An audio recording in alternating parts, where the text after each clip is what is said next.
যোগেশচন্দ্র ল কলেজে ফের বাগদেবীর আরাধনায় তৃণমূলের বাধা।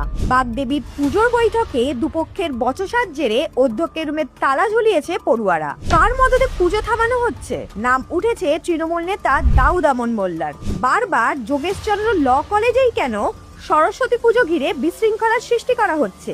শিক্ষা প্রতিষ্ঠানে বাগদেবীর আরাধনা হবে না তো কোথায় হবে? গত বছরেও যোগেশচন্দ্র ল কলেজে বাগদেবীর পুজো করতে বাধা দিয়ে মহিলা ছাত্রীদের হুমকি পর্যন্ত দেওয়া হয়েছিল। তৃণমূল ছাত্র নেতা সাব্বির আলীর বিরুদ্ধেই অভিযোগ উঠেছিল। এবার অভিযোগের তীর তৃণমূল নেতা দাউদ আমন মোল্লার দিকে। নাম শুনেই বুঝতে পারছেন, গত বছরের মতো এবারও পুজোয় বাধা দেওয়ার চেষ্টা করছেন মমতার দলের আরো এক কর্মী।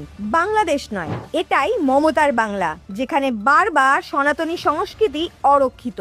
সেকুলারিজমের মুখোশ পরে কতদিন ভোট ব্যাংকের তো চলবে মাননীয়া?